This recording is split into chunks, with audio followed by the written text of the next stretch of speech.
to Drummers Only Radio. Drummers Only is the UK's leading drum shop with store locations in Glasgow and Leeds. Our podcasts are full of interviews, gear reviews, and much more from the unique perspective of a drum shop. The show is hosted by two pasty Scottish dudes who talk real fast. Whoa, slow down there, Braveheart. So here's Chris, the Glasgow shop manager, and Adam, the social media manager. Be sure to like, subscribe, and let's do this. Hello, Christopher. Hello, Adam. That threw me off there.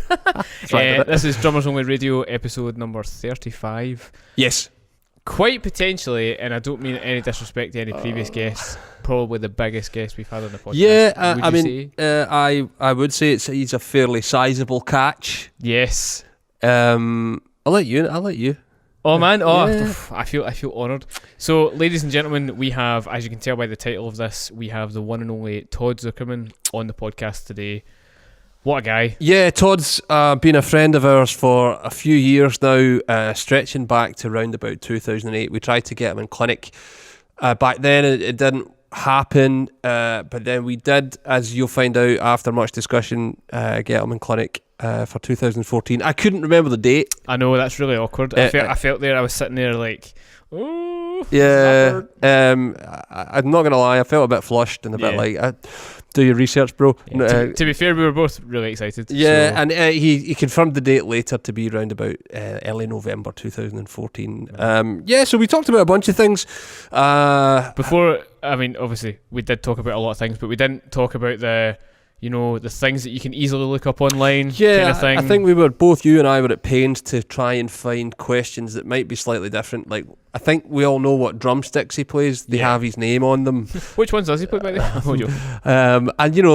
We know he plays Sabian and we know he plays Pearl because that information is readily available everywhere you look. So we threw him off a little bit. We threw him some questions that he maybe hasn't had before. Hopefully hasn't had before. And it was a lot of fun. We spoke about things like, not being too precious about the gig you're on. Yeah, about being a details-orientated guy, about playing big rooms, about baseball bats and birthday cakes. Yeah. So everybody sit back, relax, and enjoy. Hey, man. Hi, Chris. How are you? Yes, I'm quite excited. Good. Drummers Only Radio, episode number 35. Yep. And we get to share it with this wonderful man, a friend of ours called Todd Sucherman. How are you, man? Hi, Todd. I'm doing very well. How are you guys doing? Great, thank you. It's been a while. Do you know, I was driving over to the shop for this interview and I was so excited. I was like, absolutely. I think I broke several speed limits. So it's been what 2010 maybe was the last time we saw you in clinic? You were over? Is it that long ago? It couldn't be that long. I don't think it's far away. I want to say I might if I went into my photo library I could tell you, but I want to say 2014 or 13. Okay, you're probably more correct than I am. That sounds about right. Yeah. But it's been a while, huh?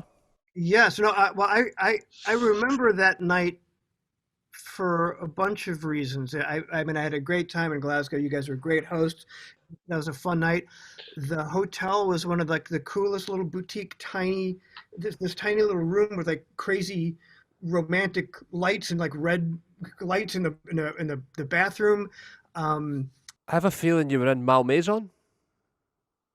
I don't think I was there. No. I think it was another like sort of boutique hotel. Okay. But that's beside the point. Yes. But I remember before the clinic, getting very concerned and worried about the travel the next day because we were supposed to, the next night I was in Cardiff. And there was a storm coming in and our flights connected through Belfast and one of the Pearl reps was like, if we fly through Belfast, we're going to be stuck there in the fog. Oh, wow.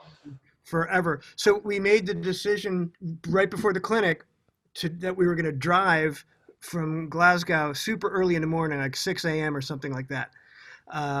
So after we were out and had a couple drinks afterwards, it was like straight to bed for a nap and wake up and drove all the way from Glasgow to Cardiff to set up and then do another one.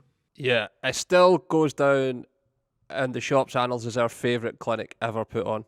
Wow. Yeah, absolutely. It's the general consensus among all the staff is it's been the best one we've done?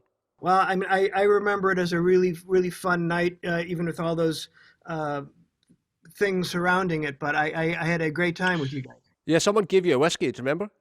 Yes, I do. He handed you a whiskey on the stage. He went to the bar, bought you one, and brought it up. Oh, Yeah. that's awesome. Something that pretty much doesn't happen in the USA unless I've done a couple at a bar, but that was like really cool to be. Yeah. Right. So from that night and from DVDs and all the stuff I've kind of watched you do over the years, it's come to light in my head that you're a really details orientated guy. Everything about your playing, everything about even the way you email is super like precise and detailed. Has that always been a thing for you? I guess I don't think of it in those terms because it's just maybe how I'm wired and what I do. So to me, it feels natural, Mm-hmm. but the perception might be detailed. I try to have some sort of order, in my universe, whether it's the way I communicate verbally or through the written word or through playing. Mm. I'm fiercely on time and prompt to a fault, and if I drop the ball on something, it's like for a moment it feels like the world is over, even though I know it isn't. But I like to have everything sort of prim and proper. But at the same time, I'm not crazy about it either. At the same time, so I don't know. Well, I mean, it's things like we've been watching your Modern Drummer video when you were talking about the 10 most underrated drum performances. And it's like you pick out little nuggets that people would miss. Like they would just maybe they're not listening properly or they're passively listening. When you pick out like these little nuggets like the Dave Mattox thing where he plays like one kick drum note, it's like that's just the details, man. It's all there. I had so much fun putting that together, and I think that's part of the reason why is because I love sharing the little bits that I think make something great. Like, it'd be very easy to put on Steve Gadd, Asia, Steely Dan. It's like, oh, you like Asia? Like, no kidding. You know what I mean? So you're not really sharing something like, check this out.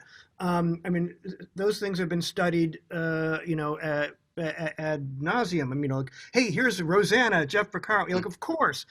So I wanted to pick things that maybe weren't often talked about or noticed and sort of shine a little light on the things that kind of make me smile, the little bits. It's like cooking when you have great food. There's some little spice, there's some little something that adds so much, and without that, it's not the same thing.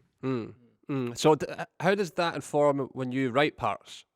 Well, if I have the time to sort of properly compose something, I try to get in those little details where things will formulate. If I have a couple weeks where I know I'm going to be recording something, it comes into focus more. Like, that's cool, that's nice. You don't need to do that. So, straighten that out. Layer an extra bass drum with a snare drum right here within that lyric line or in between the lyrics, and it just adds a little extra something. People don't necessarily know what it might be, but all of a sudden you feel something. Yeah. That's what I try to do, and I like, there's magic in the subtext. There's magic in playing little things that add a bit of flavor, just like that spice in cooking that isn't a look at me moment. Where, okay, the singer stopped and here's a little thing and then back to the story. If there's just something that is a little interesting, a ghost note, the way the hi-hats open up, or hitting the bell of the ride cymbal instead of a crash, just a little ding, a little flavor, whatever it is. Those are the things that kind of create personality to the track. That's beyond just keeping time or playing music like, okay, it's the verse, so I'm kind of medium chill, and now I got to play a fill into the chorus. Now we get louder, and then we get back to the verse. That formula works, but then again, that's very formulaic. If you can add some things in there that will give the song a personality, or what I call hook fills, where you play a certain same fill, no matter how simple, going into the chorus, and then maybe the second time it's the same thing, but there's one extra element that's different, and then the third time might be the busiest, or you play the same fill going back into the verse. Then that you're stamping a personality on the song to where if you heard that song without those moments, it's not the song anymore. To make a great point, if you went to a wedding and the band was playing In the Air Tonight and the drummer played anything but you'd go, what the hell? It's not the song anymore. Yeah, right. I mean, I just went for the biggest personality fill of all time, but that was just to make an example that if I can come up with something where that is now etched into the composition, I think that's a great thing, even if it's sha sha daga dum. Yeah, it makes it really human, I think. That's what I tried to do. How would it then help when you did things like you had to learn all that Styx music way back at the beginning, you know, because I remember when you were watching your DVD, you're talking about picking out parts that John, it's John, right? It was the drummer's name, that he had played, and you had to make sure that they were there. You could have played any fill, but now I'm going to make sure that it's this fill that's on the record, even if the time moves, even if, you know what I mean? Right. I mean, the interesting thing about John Panazzo's playing is I always say this, and I never mean any disrespect. He was a very active drummer for a guy that had limited technique, which brought his sort of unique personality to the thing. It's one step towards a Keith Moon type of thing. There's a lot of playing, but it's a lot of down the toms and da da da da da da da. So it was a cool template for me to look at and examine and go, okay, a lot of the stuff was done in the 70s with that sort of 70s mindset, and they recorded without a click track, so a lot of the songs are breathing from section to section, and that's cool. So how do I now bring that into then a 1996 perspective, which that was brand new, that was the future back then. What I had to do was try to hippen up some of the ideas, kind of bring it to 1996, but retain the flavor of what was on the records that sold 30 million records that I had nothing to do with, you know. Right. So that was a fun template because there was a lot of playing involved. It wasn't just, every song wasn't just playing 2 and 4. They were very active pieces of music with some progressive rock leanings on some of the things. So I just tried to do what I thought was best at the time. And I knew that my job was to hold the other guys in the band so they're comfortable and they can relax and they can have fun and they can do their thing without ever having to look back to me worrying about, am I going to be consistent? Am I going to play different fills all the time? You know, you get into a groove literally where you're just playing, but that's what my job was. Make them comfortable and happy doing their things to the best of their ability. Yes, kind of selfless, egoless. I wouldn't say egoless because at the same time I wanted to play well, but I knew what my job description was. Sure. And I knew that, you know, if I was inconsistent on or off stage, there could be issues and that I could be replaced at any time. Yeah, for sure. Has that changed any since your time progressing with the band? Like, have you been allowed to kind of have a little bit more freedom and put your own, when you're talking about a stamp on things, like, has that changed at all as you've moved forward? It's been this sort of gelatinous living organism the whole time floating through space. So I mean, yes, in some regards, but the cool thing is they never, even from the beginning, they never told me what to play or what not to play. All right, okay. They gave me freedom to choose what I wanted to do. And there was only 1 or 2 times in there, like we had a month of rehearsals before the first tour where I went for something, I tried something, and it didn't work, and I kind of got up for a second, but no one said anything. So I feel very fortunate that they gave me that sort of freedom and that I've sort of lived in that gelatinous, constantly moving organism for all this time. So I just try to play what's right and what works for everyone. But, you know, make no mistake, I mean, I have bosses in the band. You know, if they wanted me to do something or if they've suggested something, you know, they might suggest, if something felt a little slow the other night, and I'd go listen to the recording and I check it out against the original or the night before, because that's my job. And there's been a couple times where you know, someone said, you know, fooling yourself felt a little slow, and I went back and I'm like, it's 144, it's exactly where the record was. And I'm like, oh, okay. And I'm like, I got you. I got you. Yeah. Don't worry about it. And normally, I think live, if it feels a little slow, it's probably just right. You know. Yeah, probably. Yeah. Yeah, probably. I mean, it must be different playing gigs the size of the gigs you play, stadiums where the little stuff doesn't get lost, but you know, it's not like you're playing in a club where the energy is going to be different. It has to be right. Yeah, I mean, you know, here in the U.S., we play every size venue from the biggest places to, and then we'll do a run of theaters, Mm. you know, that are, you know, 1,500 or 2,500. And those gigs are great because they're normally longer.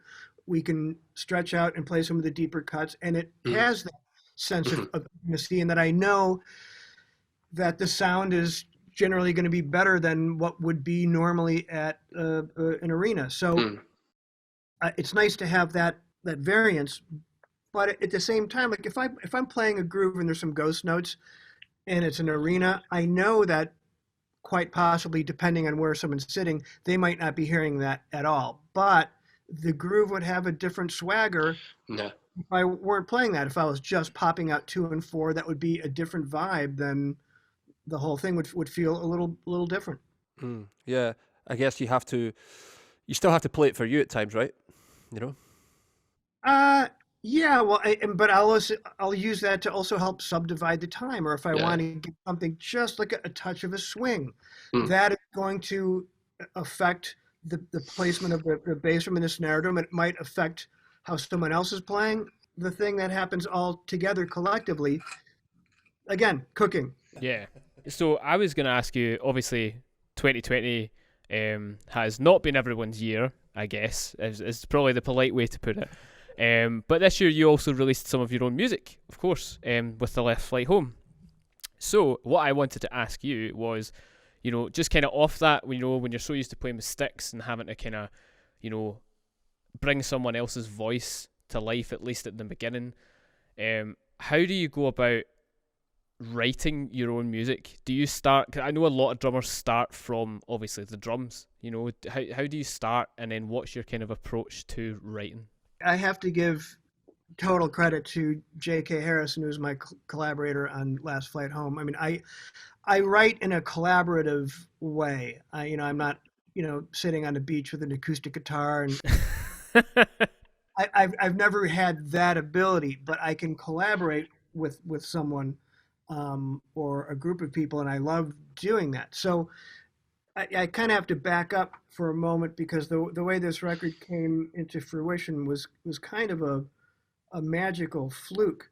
Um, I'd worked with JK in the old days, and he knows that I can sing, but I always felt comfortable singing uh, background and safely hidden behind all the wood and metal. Certainly not standing out front and doing it, in any lead vocal capacity. But he believed in me. He said, "Dude, you could totally do this." And for years, I blew him off with the notion like, "Oh, gee, that's really cute that you think that I could do this."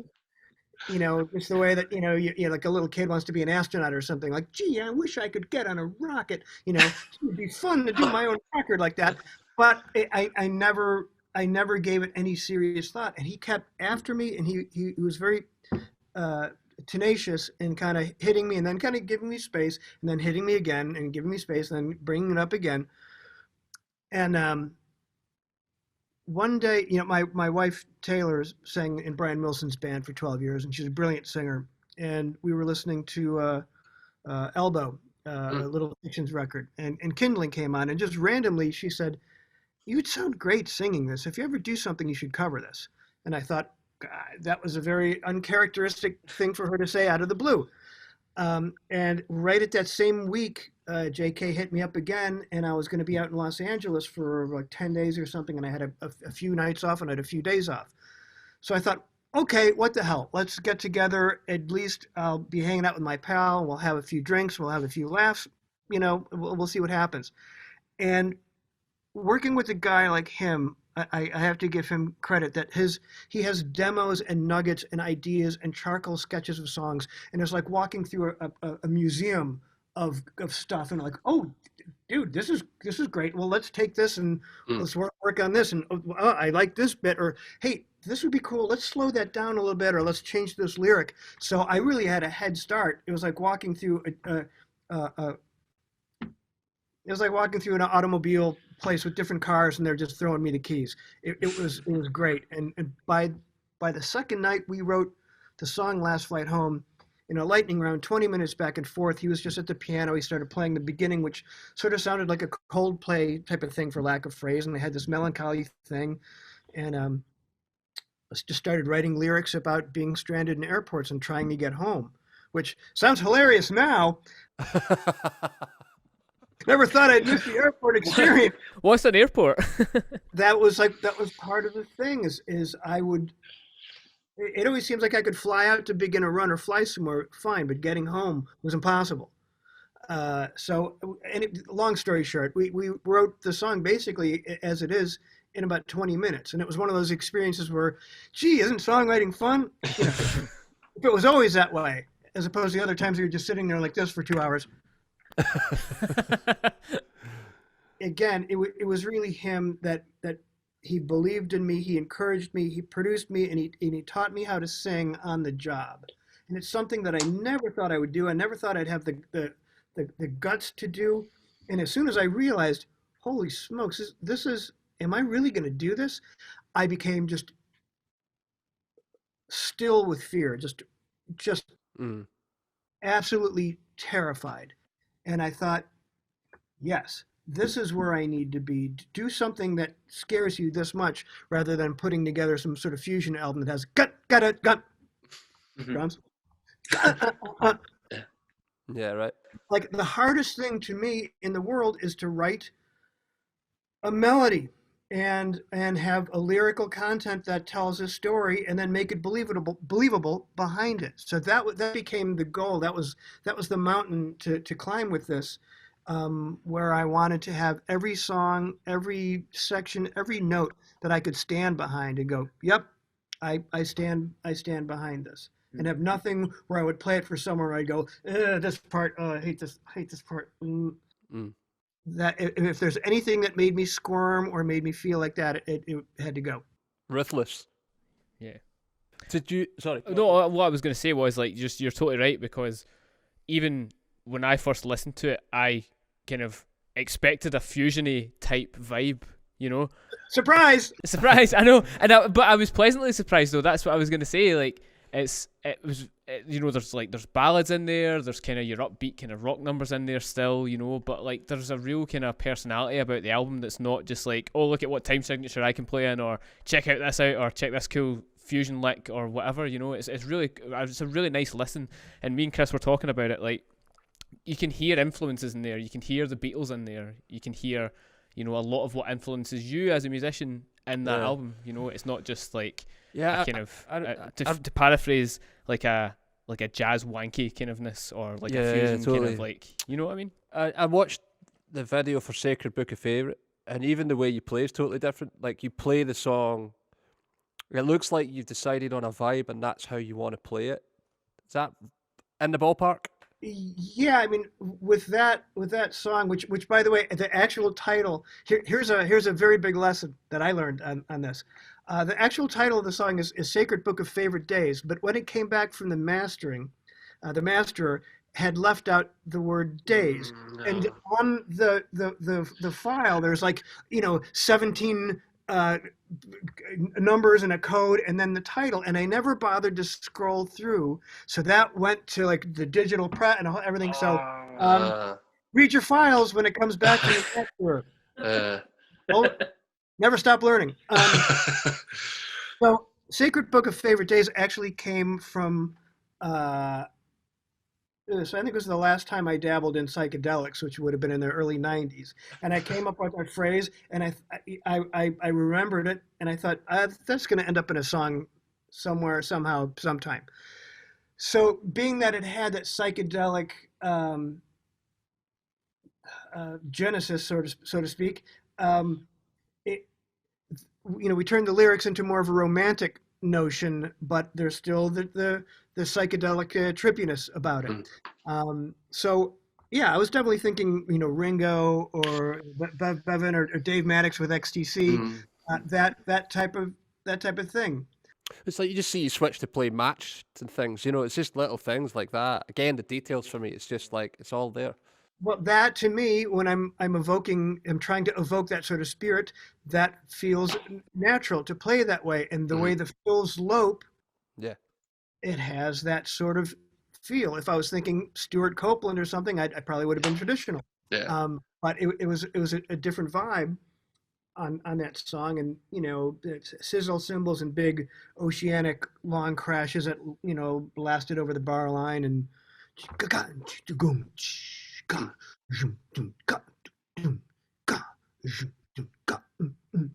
that just feels better to me. Match grip. Also, I was using a 15-inch snare drum tuned down pretty low with a couple of move gels, so it feels like you're hitting a birthday cake. Yeah. That's what the title is. This is gonna be. It's Yep. like hitting a birthday cake. Yep, that's exactly what I'm going to call it. As my friend Bobby McIntyre, a baseball bat in the birthday cake. Ah, yeah. Beautiful. So I guess a two-part kind of question. What song on the record would you consider your favourite one?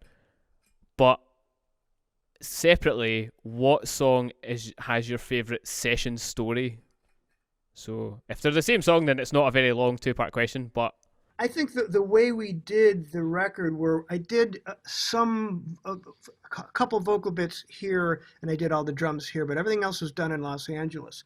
So it was this sort of commando recording where thankfully we do a lot of work out in California, and then we'd have a couple days in Los Angeles, and then invariably we'd have a day off here or there. And then in between the runs, I would have flew out to California for 2 days and then back, and then another 2 days. So it was, it went very, very quickly in these little bits and pieces. And I would always send JK and his wife Venmo money, and I'd say for supplies. And they know that they would get food, and JK's wife's an amazing cook. But they would get lots of Hendrix gin and Monkey 47 gin and tonic water, and that was always the thing. I think the gin bill on the record was probably $1,500.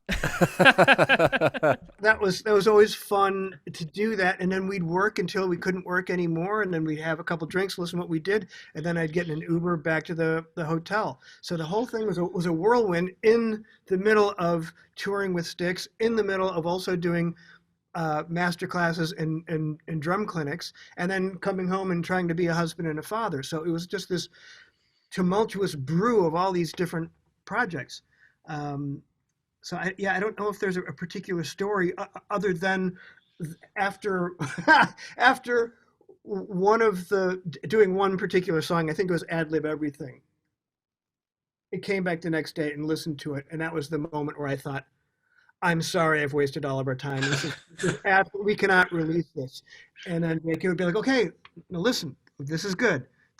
Let's try to get this better. And like a producer, he talked me off the cliff where I was ready to throw in the towel and go, no way, sorry, this is not even close to being fit for human consumption. And he's, oh, listen to this. This is really good. But let's just work on this line. Let's try to do this better.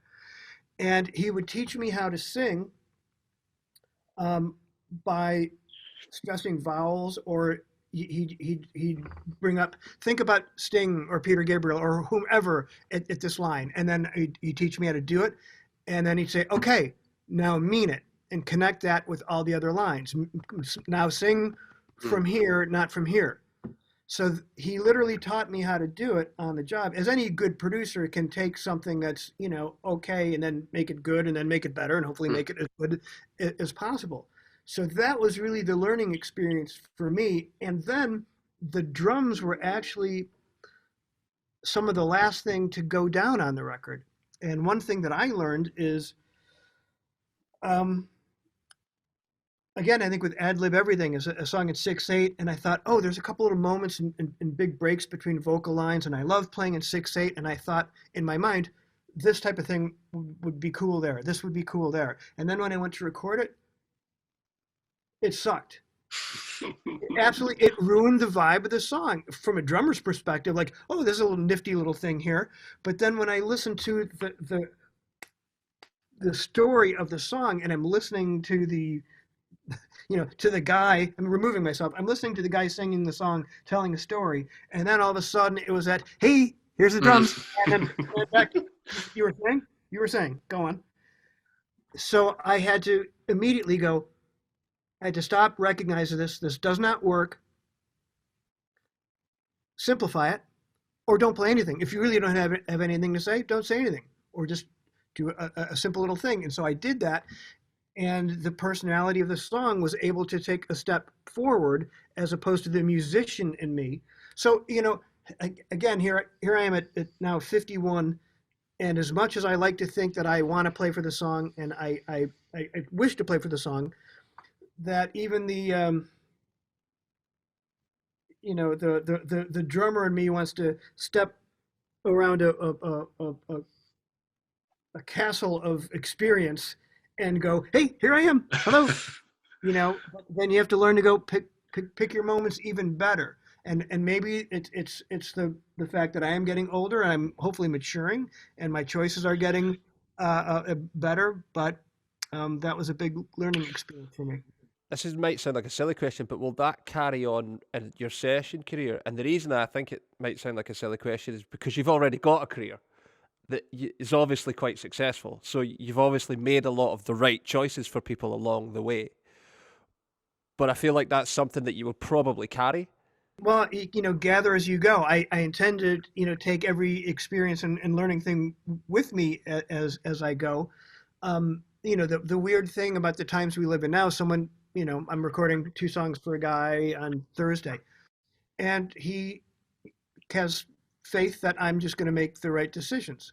And I hopefully have faith that when I send it to him, he goes right on, as opposed to, can you change this, which I'll do, but that's the magic of playing in the room together, or at least doing drums where you have the instant feedback from the guy rather than imagining on a 6-minute piece of music that every choice I'm going to play over every second is going to be what he envisioned for his music. So, there's many different ways to do things, but that's where we are right now in 2020 with the COVID situation. I don't know how to run my stuff.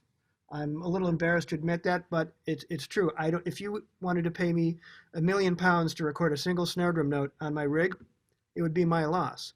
I've always employed an engineer, so he drives this, and I concentrate on that.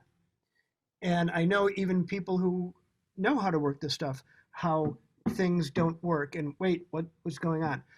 I'm not a very patient or wise troubleshooter. So I know that this would probably be my, the end of me one day.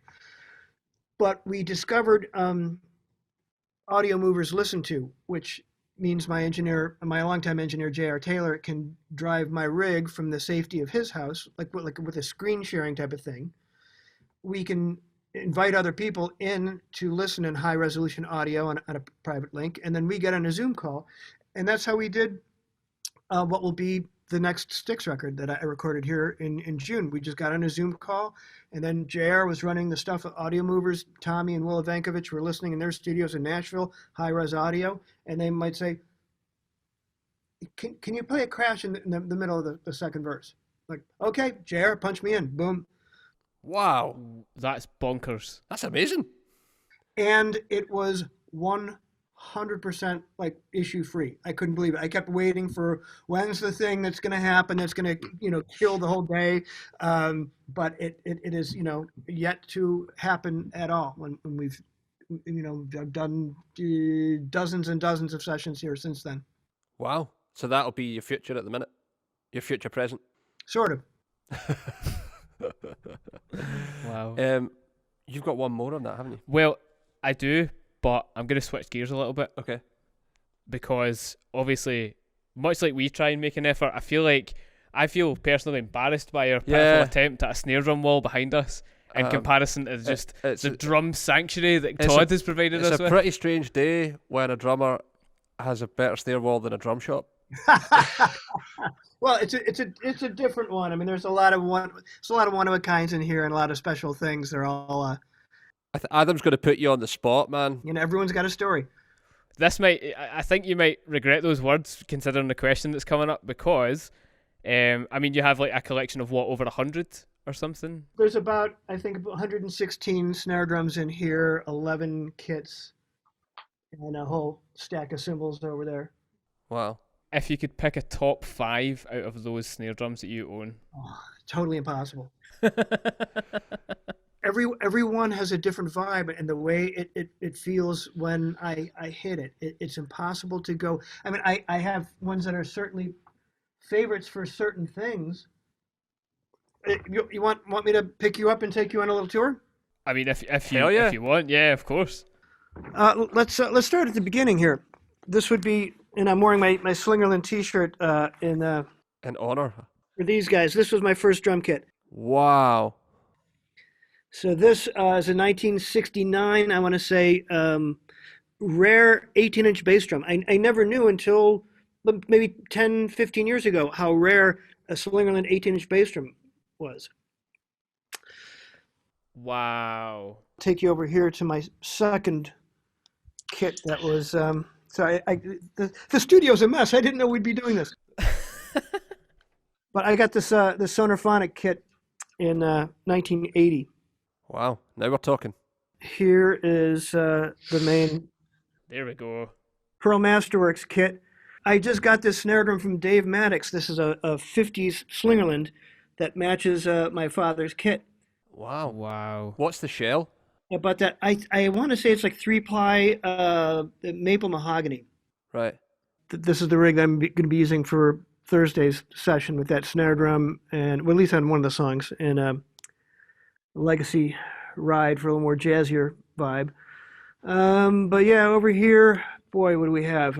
Outlaw, Bucks County, Groove from Portugal, Shawgirl, so 1937 Leedy Broadway, Oh, wow. 70s Pearl, that's the Stuart Copeland drum. Sort of the Pearl section here, Masterworks, Hybrid Exotic. Lots of great drums. There's a A&F, Red Rock, Australia. Wow. This guy, John Hammond from the UK, Serenity drums, ridiculous drums. Oh, okay. Evans from Australia, more pearls up there, some Sonars. I got the VKs down there. So that one down there is from the 1973 Rolls-Royce Silver Shadow V8 cylinder head. That's from the Victorian decking of the West Pier in Brighton. Yeah. Wow. Wow. My buddy Christoph from Solid Drums Switzerland, Sonar, British drum company up there. This is a Piet Mondrian sugar percussion, Alaskan yellow cedar. There's the Bayer section. The 15s are up there. Over here is sort of the Sonar Tower phonic kit. This was a DW kit. It was a gift from Dean Castronovo at the end of a tour we did with Journey. That's the Sonar Light kit, Rosewood. That was my main kit from 1988 to 95. Sonar Signature Special Edition. There's a Ludwig section over here. Noble and Cooley. CNC with Craviata shells. Goodman, Zildjian, CNC. Here's the Stanbridge section here. Pete stopped making drums, which is kind of like Stradivarius. Like he stopped making violins. Like he got a university gig and he's doing that. But boy, his drums were absolute magic. Anyway, I feel like a bit of a jerk doing this. So here I'm. Oh no, man, no, it's all with a drum store, man. Yeah. It's like this is like porn for us. We got Zelkovas down there. Do you know them all? So like you know to like if something is required, you know exactly what drum to pull out and that kind of thing. The computer's been sitting on my 1970s Rogers Power Tone. That's so rock and roll. I love it. Yeah, I mean, there's drums in. I had a look through your website last night. I can't pronounce some of them. Like the shells are like. that to me is the amazing thing, is all the different timbres that exist in the world. The little different, the hardnesses, the combinations. I always love talking to Pete Standridge about it, because he would throw in African blackwood with a different wood that would change a characteristic of the shell, or a bearing edge cut, or a little fat, or whatever. Each thing has a different vibe, and I'll hear a track and I'll think, ooh, this would be good for like the Donut Milkwood, which is a great baseball bat and a birthday cake. The Donut Titanium was sort of out John Bonham's a lot of my Ludwig drums. There's just certain things where, well, let's try this on the track. I mean, I've been in sessions where I've had 6 amazing snare drums, and nothing's working, and then all of a sudden the engineer says, "Could you try the studio drum?" And I think that no-name thing with like a clear pinstripe on it, like, yeah, and it sounds like garbage. And then you hit the drum, and behind the glass, some guy's going. Because on that day, on that track with those microphones, and because it was Tuesday, that drum wins the day. There's no 100% guarantee that anything will always be a call. Yeah, it's fascinating. Like, I've heard people talk about a shell's just a shell's a shell's a shell, that after a certain point it doesn't really matter. But I think your collection puts paid to that argument, right? Because they'll all have an awesome character. I think so. I can see the stance from, I mean, I can make one drum work if I worked really hard at it. Mm-hmm. But it's nice to have all these other flavors. I mean, talk to a guitarist. You're going to play one way with a black Les Paul than you would a Telecaster, than you would a particular acoustic guitar or a 12-string, or here's a Rickenbacker. Like, the way they feel in your hand will evoke different things. So if you'll allow me for a moment, like, if I psychoanalyze myself, the reason why I have all this stuff was my father used to take me to Drums Limited and Frank's Drum Shop, which were the 2 big drum shops in the 60s and 70s, and probably even Frank's before that. But they were a couple doors down from each other, and they were like the rival 2 drum shops. And you'd get in an elevator, and you'd open up the elevator door, and you'd be in the shop. And it was magic, because it was floor to ceiling drums, and then there's a bunch of timpani, and there's chimes, and there's the cymbals. And as a kid, you walk in, and that's magic. That's Willy Wonka in the Chocolate Factory, where they walk in for the first time and they see, that's absolute magic. And that to me is a temple. So that is what I wanted to create for myself every time I walk in here. And to remind myself, if I ever come in here and I'm not inspired, just put a bullet in my head, because if something's not working for me, change out a snare drum. Change out a ride cymbal, put a different pair of hats on, and all of a sudden I might go down a road that I hadn't planned on going down that day. But it will inspire me to play differently, even from 14-inch snare drum to another 14-inch snare drum. Even though they both have a coated ambassador and a hazy ambassador snare side, there's inherent different things in the way the sound leaps out of the drum, and I feel it in my chest or in my hands, and that will inspire certain things. Amazing. That's phenomenal. Yeah. Thank you for showing us that as well. I forgot a critical bit of a Britishness here for you.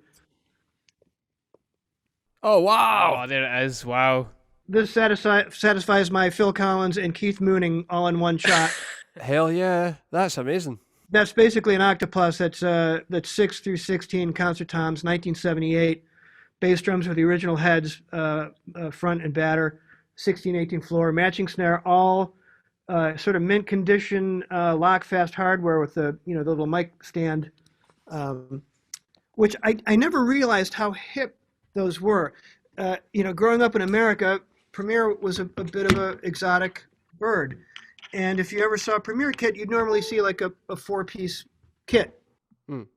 So I was at Bentley's drum shop in Fresno, and I've known Dana Bentley since the early 90s, and he has a museum section in his shop that's just sort of invite only, and it's you walk in, there's things from all over every decade, and he had this stacked up in the corner, And I said, Dana, what's the deal with these drums? And they looked, the chrome, everything, the diamond chrome is amazing. And he said, yeah, someone ordered those the week Keith Moon died as a tribute, and I'm the second owner. And I just took pictures of it, and I said, I was like, finally, like, Dana, what can we do? I think I have to have that kit. And then after I got the kit, I didn't have 6, 8, 10, or 12. Yeah.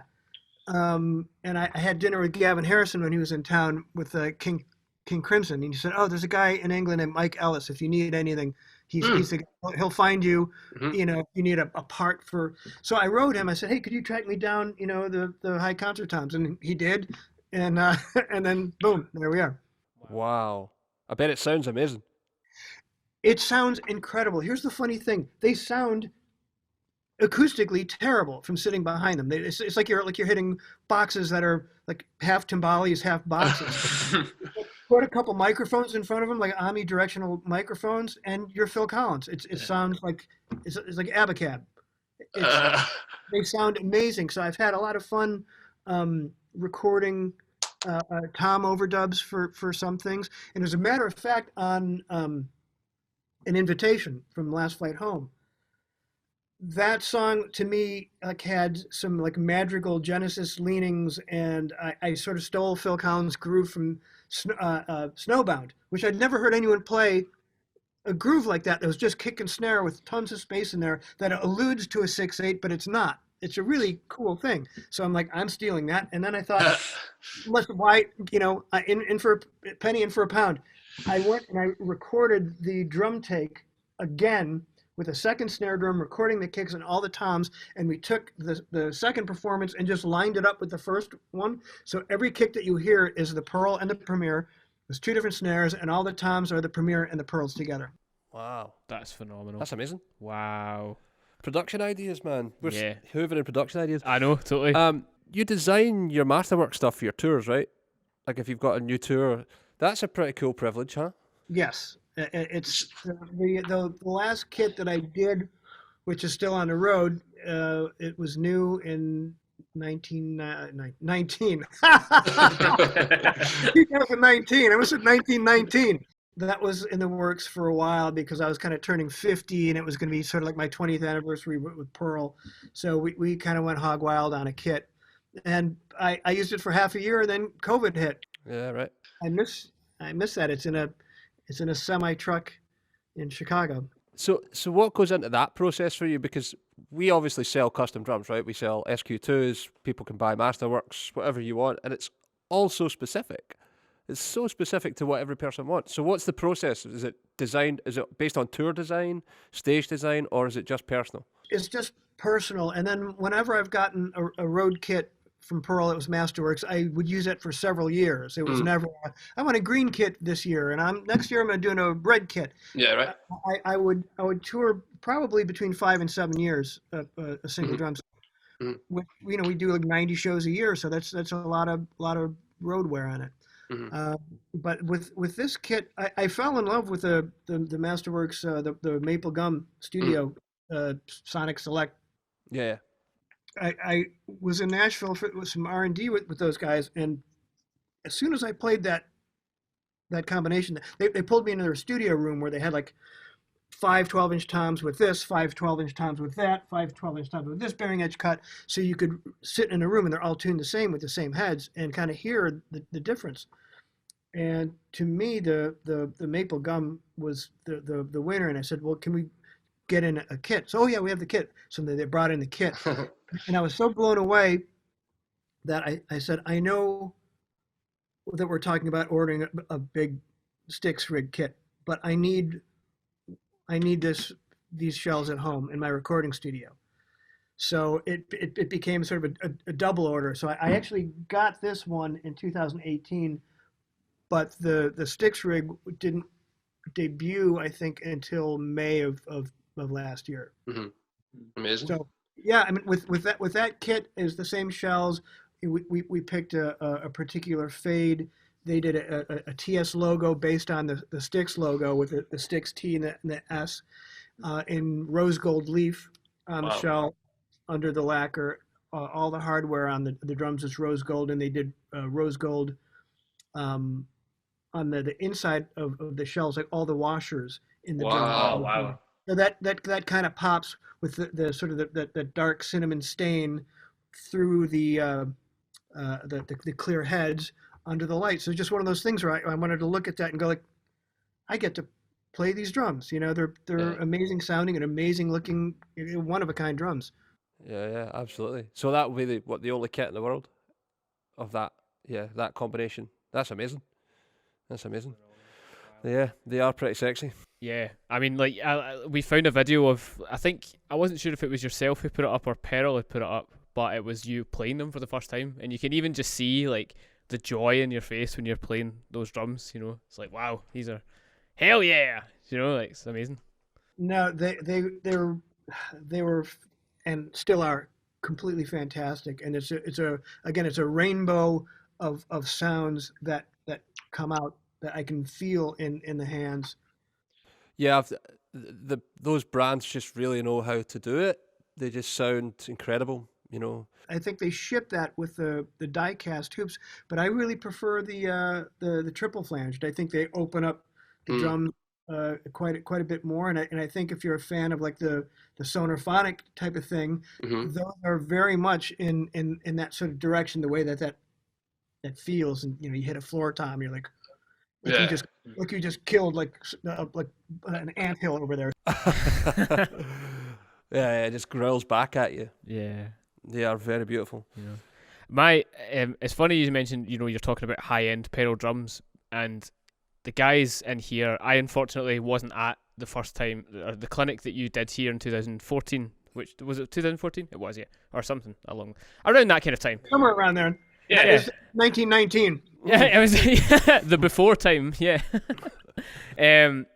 But my first experience of seeing you as a player was on a mountaintop with a yellow Peril Decade Maple, I believe, with the rain lashing off you, and you're still hammering away the drums. Can you talk to us about the experience of that day? Because I believe you were taken up by a helicopter, is that right? Yeah, that was. I texted Jared the other day. That was late November. That was like 2 years ago. Yeah. So Jared, you know, he's obviously a wickedly smart guy, and he had the idea of. He said, "Hey, I want to get you in a drum kit in a helicopter on top of the mountain here in British Columbia." And I thought, okay, I've never done that. So sure. So the funny thing, if you've seen like the 18-minute documentary, but when we went to do it, you know, woke up at 4:00 in the morning. We had to be there by 5:30 or something, and I had no idea the helicopters were so tiny. I envisioned some sort of like military, like Vietnam era helicopters. We're all going to be in here with all, because we got the camera stuff, and these 4 guys are going, and blah blah blah. And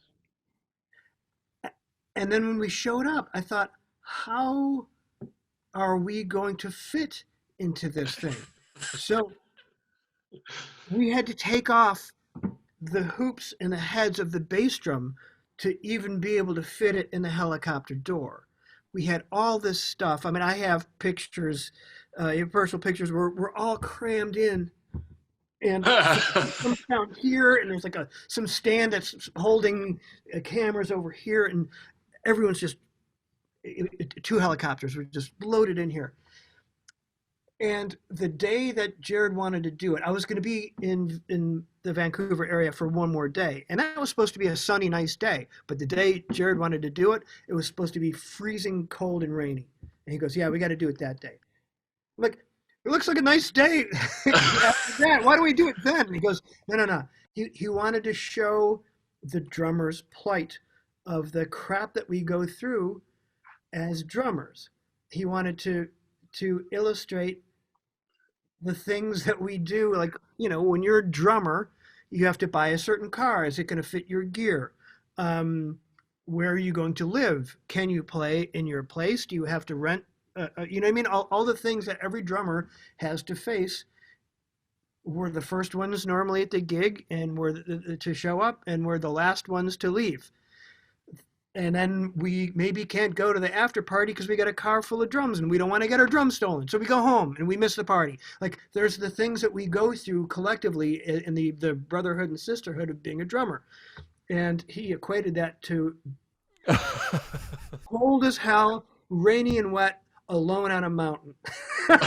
So that's what he wanted to do. And he was one paying for the helicopter. So okay, let's go do it. So we did it, and it was the most fun I've ever had being completely miserable. It was cold and wet and rainy, and just imagine wearing a pair of jeans and it's just an ice bucket of water. Yeah. Couldn't feel my hands. We had those little pocket warmers the chemical things that you break and have to take a break. My hair was totally wet. I looked like a Prince Charles haircut, And I knew, I'm like, I think we did 3 songs in a drum solo, and I just took, just do them, because then we can get the hell out of here, because it's so cold. It's great, it's gorgeous, but I'm going to die. We're all going to die. They will find us all up here dead. So we did it, we filmed it, it was beautiful. It got in the helicopter, got back to the hotel. I stood in a hot shower for like a half hour, and it was a great celebration at dinner that night with several martinis. I can't believe that we did that. And those drums sounded really good being rained on. Those Decade maples, I mean, for inexpensive drums, get rid of the heads that come on, put real Remos on there, tune them up nice. They're good sounding drums. The cymbals were a little wet. I would hit a crash and it would go, hang. I remember watching that documentary, and there's a bit in it that Jared just turns to you, and you're just like, he just goes to you and says, "Do you want these hand warmer things?" And you're like, "Yeah." And then there's like a pause, and it just says, "They take about half an hour before they start working," and you're just like, "Oh." And it just cuts away. It's just like, but you're looking at Jared as if like, man, why are we doing this? It was like that scene in Dumb and Dumber. Yes. Oh, you want my extra pair of gloves? Maybe you should wear extra gloves. Yeah, man. You did manage to make a Decade maple sound amazing on a mountain. Like, thanks. It was a lot of fun, but yeah, the drums they sounded good on their own. it feels like it's one of those bucket list things that you didn't know you needed to put on your bucket list. Play drums up a hill. Yeah. No, I mean that was more than a hill, man. That was. I forget what the name of the lake was. I should remember that, but it was a long, it's a finger lake with mountains on the side that had, pine trees growing out of it. Gorgeous, but the rain and wind was coming sideways, and the helicopter would start doing this, and I would think, well, there's nowhere to land if there was a problem. On the side of a hill with trees or the lake. What are we going to do? So, yeah, when we finally got on that, I guess it was a hill, but it was probably 4,000 or 5,000 feet up in the air. Had snow on it. Sounds like a day in Scotland. Yeah, that's what we live through every day. Yeah. Well, geez, have me back there. I'd rather play drums there. Play in the car park. So, I mean, you obviously played with the great, the wonderful Spinal Tap. How could we not talk about that? What was it like? How did it come about that you ended up playing for Spinal Tap whenever they did the live shows? How did all that happen? I actually never played a show with them, but I did a few TV shows. Ah, that's what it was. My apologies. Because the gig was really Greg Bissonette's, but C.J. Vanston was a friend of mine who was the musical director. And CJ, though he's from Michigan, he was very successful in the studio scene in Chicago. He left to LA and became huge right at the time that I started up in the Chicago scene. So we had so many mutual friends and would hear about each other. And when I finally moved to LA, he started calling me for things. But the gig was already Bissonette's. But Bissonette couldn't do, say, the first one was, 20 years ago, October. And we did the Tonight Show. And we did Stonehenge, complete with the 18-inch monument and the little people. So we rehearsed one song for one day, and then like the next day was the show, and it just happened where I was actually home and I was able to do it because I'd fly out the next day to resume the Styx tour. But those guys were great. They're hilarious. They can really play, and they damn near killed me when it's like 5 minutes, and, okay, go down, and they're dressed as them. They were just it was like Harry and Chris and Michael, and now they're in their get-ups, and it's it's Nigel. So I hop up on the drum riser, and on the snare drum there's a piece of paper that says, it's printed out, it says set list 1 Stonehenge. I'm keeping this. I had the wherewithal to kind of tuck it in my stick bag because that's in a frame in my office. Set list Stonehenge. Then I God, it was 2009. I did a couple of TV shows in New York with them, and they're hilarious. Obviously, lovely human beings. They care about playing well. You'd think that it would just be a lark for them, like, hey, we're very successful, actors, writers, and performers, and we're gonna just mess around. They're really into. They want to play as well as they can. And it was just a great experience. Just there's a couple jokes I learned that would be not for. I'll tell you over a drink sometime. Brilliant. I do have a question, and it relates back to your DVDs, or your first DVD. At the end of the DVD, you talk about the first Styx tour you ever did, and you finished, and you clear out your wardrobe thing, and you go home, and the next week you play in a wedding gig down the street from the venue where you finished the tour, which tells me you've never really been precious about what the gig is. It's just that actually happened. You can't make that. No, of course. Up. I mean, when the tour ended, it was at a place called the Rosemont Horizon. It's now, I think, Allstate Arena, but back then it was the Rosemont Horizon, and I saw the Who there, and Genesis, and Journey, and Van Halen, and on and on and on and on and on. That was my dream venue to play. The last show of the tour was the hometown show in Chicago, being recorded and filmed for a DVD and a CD.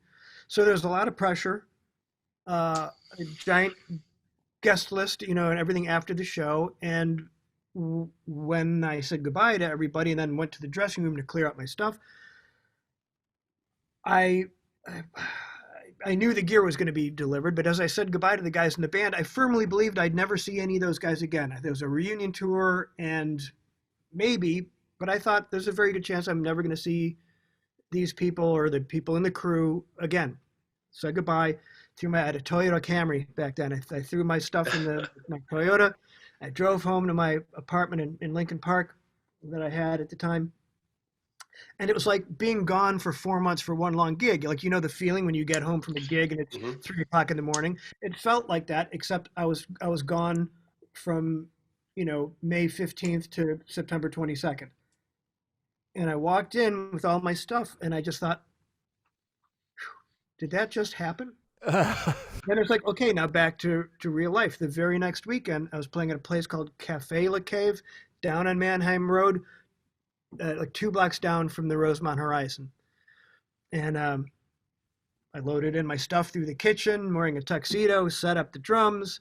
I smoked cigarettes in those days. I went out and I was having a smoke in the front of the building, watching all the cars load in. And Metallica was playing that night, and there's beacon lights in the sky, and there's the guys with the orange flashlights and the cones directing traffic in there. And I just thought, wasn't I there 1 week ago? And here I am. So I mean, that really is a life in showbiz, but I was happy to be working in a band that I played with. They're all killer musicians, so I had a job to do. Totally, but I mean, we hear stories of people bagging those gigs all the time. They don't want to play these. They don't want to play this. They don't want to play that. They kind of think they're above it in a way, I don't even know if it's that they're above it. It's just that they have an idea of what being a musician is, and sometimes that doesn't equate in their head, you know. I had my old man was a working musician, so it's normal for me to play those gigs, but not everybody wants to do them, you know. Look, would I rather play Madison Square Garden than someone's wedding? Sure. But if I'm available to play a gig and I'm playing music with good musicians, under normal circumstances, I would be happy to be doing that. I mean, you know, providing I'm getting paid what even one of those would be. I play music, and especially if you want to get to the point where you're playing big places, you can't look at any gig as being underneath you. You have to get there. I mean, the result of, you know, where I ended up was the result of saying yes. Lots of stuff that I didn't necessarily want to do at the time, but I did it. And maybe I learned something. Maybe I met someone. Maybe someone heard me. Maybe there's forces at work here that I'm not even aware of that lead you. You know what I mean? Why? I mean, look, at the same time, I won't suffer fools gladly, but to do some of the gigs that I have done in my career, I've gotten something out of them, even if it was like, well, I paid my rent this month. Mm-hmm. You know, if you don't want to work as a musician, then work as something else, because you are going to have to do some things that might be unsavory. If you can train your mind to think, would I rather be tarring on a roof, tarring it right now, or would I rather be cold calling someone trying to sell insurance, or would I rather be making sandwiches in a shop, or would you rather be playing music, something that you spent years working on, even if you think the gig's beneath you? I would rather play the gig than say, "Hi, my name is Todd. Can I interest you in retirement insurance or whatever, some sort of garbage?" So that's how you have to look at it. And I think if you were to see where most successful musicians end up, they did a lot of stuff, even if it wasn't playing music. You know, maybe they had to have odd jobs, but to make money playing music, doing something that you like, that's a gift, and you have to know what you have to think about your decisions. There's many musicians that I know that were handed some great cards, and then they declined those cards, waiting for something better to come along. Well, it was a pretty damn good card they turned down, and in retrospect, they wish they would have said yes to that card. It's the same thing with decisions, and we're handed, you know, certain cards in life that you have to be able to recognize a good card. I mean, Gavin Harrison's first gig, this is no joke, was dressed as a loaf of bread playing on an open top bus. That story's really well documented. You know, the first pro gig he ever did, I think he was 18, and he was literally driving around the English countryside on an open top bus dressed as a loaf of bread. Well, I'm going to email him after this. Yeah. Yeah, you got a picture of the loaf of bread gig? Amazing. That's so cool. Yeah, man. Todd, thank you so much for this. This has been absolutely amazing. I've got one last question for you. So I will entertain any question you have. I'm having fun with you guys. Fantastic. Yes, that's what I like to hear. Imagine if the question just didn't like if it was like, is a Jaffa cake a biscuit or a cake? You know. Todd, you've been a professional musician for over 30 years now. What's the biggest nugget of advice you wish you'd known when you started your career? The money's in the publishing. Yep. Cool. My one regret is that I didn't continue piano lessons after my second one when I was 6 years old. I wish I would have done that. And I could say, well, it's never too late to start. True, but had I done it then, I think I would have enjoyed that process of being able to play and write. But at that time, the drums came naturally to me, and I loved it and was so passionate about it. That's all I wanted to do. And I looked at this as some sort of chore and distraction, and I didn't really understand it, and it didn't come naturally to me. And I threw a tirade one night to my parents that I don't want to do this. I want to spend all my time on the drums. And they finally relented and, okay. But had my dad said the money's in the publishing, No. No, I always tell musicians, well, I'm sure I probably said it that night in Glasgow. There's 5 things that you can do to really help put your career in a positive trajectory, and you know, who wouldn't want their career to go in a positive trajectory? Always be on time. Your reliability is so much a part of your reputation. Always be on time. Always be prepared. What's the gig? Someone calls you for a first time, you got to learn 20 songs. You learned the 20 songs, so you did your job. You show up prepared. You have the right tools for the job. You don't show up with a jazz gig with a 26-inch bass drum, you know, or you don't show up to a Led Zeppelin tribute with an 18-inch bass drum. Like whatever, you show up with the right tools for the job. Your drums and cymbals are top-notch, sound great, ready to roll. Number 4, you nail the job, and it's pretty easy to nail the job if you're prepared for the job. And number 5, leave everybody happy that you were there. Be a breath of fresh air. Be a good guy. Help the the keyboardist with his stuff, or the guitarist carry something out. Maybe they'll help you schlep your stuff out. Little things like that go a long way. And then you just maybe work for someone for the first time, and maybe you played with 3 other musicians that you'd never met, and they think, nice guy. That guy was a pleasure. Great drummer, played all the stuff. He was good chatting with him on a break. He nailed everything. And then you might have a new gig there, and then maybe the bass player is going, "Hey, what are you doing on Tuesday nights? I got a thing." That's how. If you conduct your business in that fashion, good things are going to happen. And I always knew that if I handled my business like that, that one day I'd end up in a room with Peter Gabriel or Sting. And both of those things happened. I wasn't in their employ, but I was there. So that's what I always suggest that musicians should do, because there's a lot of grumpy, disgruntled, bitter musicians. Don't be one. No one wants to be around that. And it doesn't matter how great you are. If you suck as a person, it doesn't really matter how great you are. I'd rather spend time with someone who's slightly less talented, but wants to be there and is a team player and can take a direction, and then is a great hang that's going to win the day every day. Beautiful. Are you teaching? Are you doing lessons? Yes, I haven't really blown the trumpets about that. I think maybe I will for 2021. But people contact me all the time, and I do teach over Zoom, but it's normally like whenever they want. It's not like, hey, every Wednesday at 3 type of thing.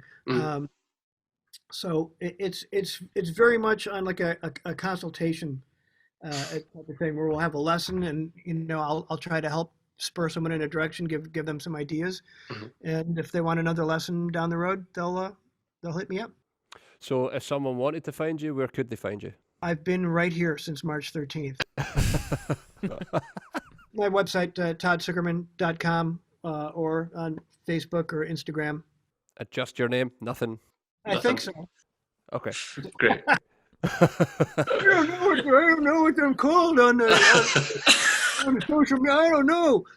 Beautiful. Well, man, it's been a pleasure. Yeah. It's been a great hang. Thanks so much for taking the time out. Appreciate it. Thank you so much, Todd. Thank you. And man, I look forward to the day when the storm is behind us.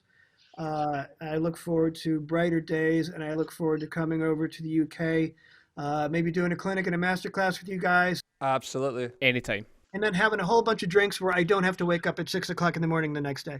Yes. Do you know what? We've got an advantage now, because in the new Glasgow shop, we have a brewery across the road. We do. All right. Is there a hotel on the same road? Beautiful. Well, man, you take care, you stay safe, and all the best, and we'll hope to catch you soon. All right. Stay safe. Cheers.